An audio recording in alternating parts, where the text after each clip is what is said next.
setelah melihat rangkaian drama dan hasil yang terjadi, wajar jika persaingan kualifikasi Piala Dunia 2026 zona Asia jadi benar-benar menegangkan. Dan semua tahu kalau jarak antara Indonesia dan Piala Dunia kini hanya 2 pertandingan, yang mana itu bisa menjadi batas penentuan mimpi dan angan-angan. Yap, Arab Saudi serta Irak kini berdiri kokoh menjadi benteng untuk Garuda menggapai mimpi. Meskipun begitu, kita sama sekali nggak boleh jiper atau merasa lebih rendah. Satu-satunya kelebihan Arab Saudi di round 4 adalah mereka yang sebagai tuan rumah, dan saat melawan kita, mereka hanya mampu meraih 1 poin dari 2 pertemuan di round 3. Kemudian Irak yang emang sih, mereka menang dalam 3 laga terakhir, tapi jelas mereka menang bukan melawan kita yang sekarang, bukan melawan Garuda yang telah menjelma menjadi armada tempur paling lengkap dalam sejarahnya. Jelas dalam hal ini kita harus optimis apapun yang terjadi, karena ini soal realistis, bukan lagi sekedar mimpi semata, apalagi angan-angan tanpa dasar yang jelas. Tentu bukan bermaksud menyombongkan diri atau kepedean meremehkan lawan, namun ini adalah salah satu bentuk bagi kita untuk menyamakan persepsi bahwa jalan menuju Piala Dunia kini benar-benar dekat dan nyata.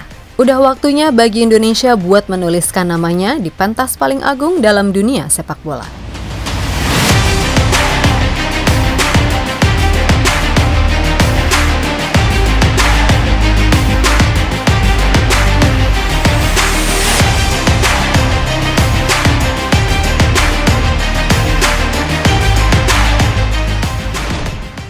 Detik demi detik, menit demi menit, jam demi jam, semuanya akan terasa cepat. Yap, perjuangan Indonesia menuju pentas dunia bisa dibilang telah memasuki babak penting. 2 pertandingan melawan Arab Saudi dan Irak akan menjadi penentu apakah timnas Indonesia bisa tersenyum di akhir cerita atau tidak. Tentu saja dalam hal ini, gak ada yang lebih menentukan di 2 laga penentu tersebut selain mereka para punggawa Garuda itu sendiri. Karena biar gimana pun, para pemain adalah ujung tombak dalam meraih mimpi besar di depan mata. Dan mereka semua sadar beban, harapan kini tersemat di pundak mereka. Oleh karena itu, mereka semua bertekad untuk melakukan persiapan sebaik mungkin. Tak lagi hanya latihan biasa, tapi persiapan layaknya pejuang sebelum turun ke medan tempur yang sebenarnya. Terutama bagi mereka yang per musim ini menapaki langkah di tim baru. Di pos kiper, Emil Audero akan melakukan apapun agar bisa tampil konsisten di Serie A bersama klub barunya, Cremonese.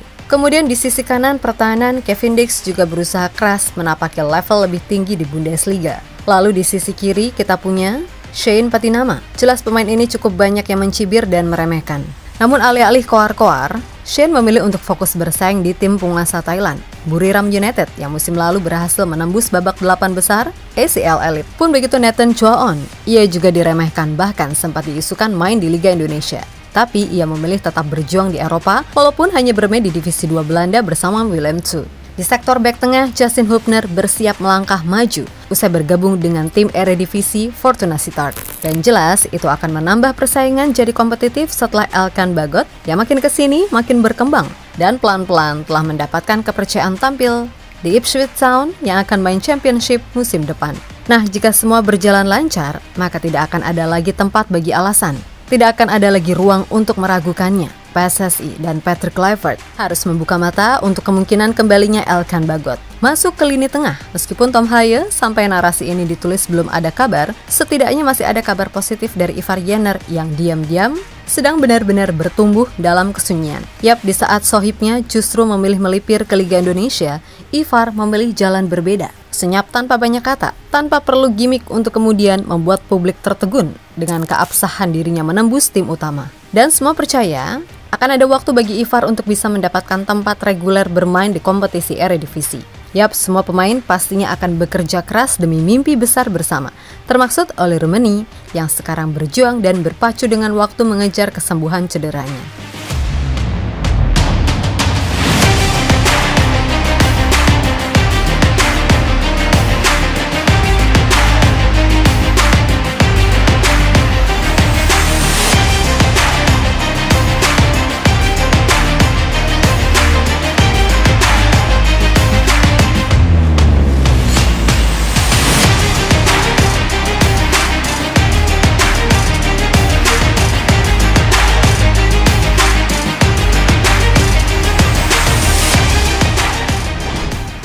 Yap, kembali lagi.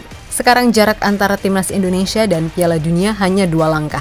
2 negara Timur Tengah yang levelnya dianggap tak terjangkau, tapi justru bisa kita hadapi. mampu kita kalahkan dan tak mustahil mampu kita taklukkan. Jelas peluang itu terbuka lebar dan kali ini Garuda nggak bisa gitu aja tunduk. Ingat, kita bukan datang sekedar sebagai pelengkap dan kabar baiknya PSSI pun telah memulai jalur perangnya sendiri. Bukan cuma soal taktik dan persiapan teknis, tapi juga pada medan yang tak terlihat yaitu diplomasi dan keadilan untuk melawan kelicikan yang mereka ciptakan. Karena bukan rahasia lagi kalau selama ini saat bertemu tim-tim dari Timur Tengah, kita sering terjungkal. Bukan karena kalah bermain, tapi karena dihianati oleh setiap tiupan peluit. Ingat wasit botak asal Oman yang merampas harapan kita melawan Bahrain? Yap, bisa dibilang peluitnya telah menghancurkan kerja keras seluruh bangsa. Namun yang pasti, hal itu nggak boleh ada lagi. Karena terbaru, FIFA akhirnya memaksa AFC untuk menyetujui protes PSSI, di mana wasit-wasit asal Timur Tengah tidak akan lagi diizinkan memimpin pertandingan Indonesia di ronde yang keempat nanti. Memang terlihat sepele, tapi biar gimana pun, ini adalah salah satu langkah besar untuk melindungi mimpi kita. Juga satu kemenangan penting sebelum pertandingan dimulai. Karena bagaimanapun, kita udah tidak diuntungkan sama jadwal yang mereka buat mepet. Ingat, kita tidak datang untuk mengisi posisi 2 apalagi posisi 3. Tapi kita datang untuk berjuang merebut posisi pertama. Maka inilah saatnya kita katakan federasi telah menjalankan perannya. Sebab para pemain sendiri telah mengasah kemampuannya.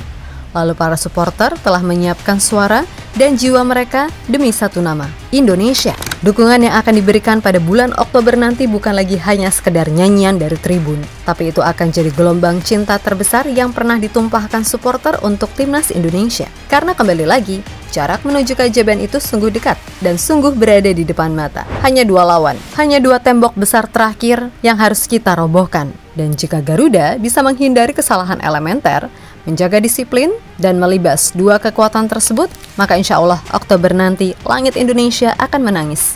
Jutaan air mata akan tumpah ruah bersamaan. Bukan karena duka, tapi karena mimpi itu akhirnya menjadi nyata. Menjadi pelipu lara atas segala kezoliman para oknum pejabat dan semua koruptor yang hanya mementingkan isi perut mereka sendiri. Yap, negeri gila bola ini udah menunggu lama, bahkan terlampau lama. Sekarang yang jadi pertanyaan tinggal satu, mampukah kita mewujudkan mimpi itu? Biarkan waktu yang menjawabnya. Tapi sebelum memastikan apapun, yang jelas kita akan berjuang sampai titik darah terakhir demi Garuda, demi bangsa, dan demi sejarah indah yang tergores di tinta emas.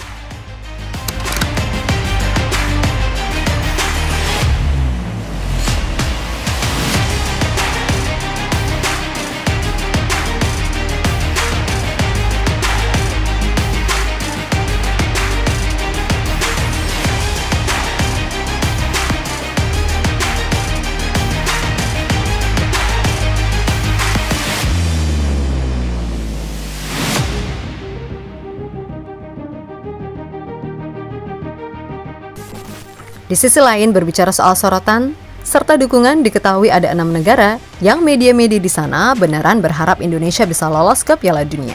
Di mana 6 media tersebut berasal dari Jepang, Belanda, AS, Inggris, Italia, dan Jerman. Nah, untuk Jepang, emang negara ini sejak awal udah memberikan respect ke Indonesia.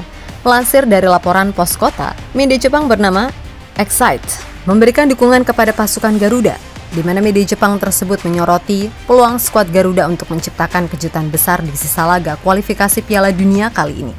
Dan senada dengan media Jepang tadi, pelatih The Blue Samurai, yakni Hajime Moriyasu, juga memberikan dukungan penuh. Dirinya merasa bahwa Indonesia memiliki komposisi tim yang layak untuk bersaing di round 4 untuk kemudian masuk Piala Dunia. Selanjutnya ada Belanda. Ya kalau ini jelas gak usah ditanya lagi. Media-media di sana udah sering banget membuat berita soal kemajuan timnas Indonesia yang berafiliasi dengan mereka, terutama soal pemain diaspora serta kerjasama antara PSSI dan KNVB. Kemudian Amerika Serikat, di mana segala dukungan ke Indonesia sering banget disampaikan melalui pengamat sepak bola asli USA, Soltero, dan Edward Reynoso, yang mana keduanya sering membahas perkembangan timnas Indonesia di channel YouTube-nya The Give and Go. Menurut keduanya, dengan skuad yang ada saat ini, Indonesia seharusnya bisa lolos ke putaran final. Walaupun di round 4 tantangannya sangat sulit. Lebih lanjut, selain negara-negara tadi, media-media di Italia, Inggris, ataupun Jerman, yang sebelum ini bahkan nyaris nggak pernah mau tahu soal Indonesia, sekarang jadi lebih sering memberitakan kabar soal tim Garuda. Khusus Jerman, Selain soal Kevin Dix yang beritanya sempat menghiasi media Jerman perihal kepindahannya ke Bundesliga, adanya kerjasama antara PSSI dengan pihak DFB dianggap juga menjadi salah satu faktor mengapa media-media Jerman cukup intens memantau perkembangan Indonesia, baik dari liga, pembinaan, hingga tim nasional. Intinya, segala hal yang baik-baik tadi, daripada debat ini benar apa enggak, atau ini tulus atau cuman pansos, mendingan diaminin dulu aja. Karena kembali lagi, doa yang baik insya Allah baliknya juga akan ke diri kita sendiri, kan gitu.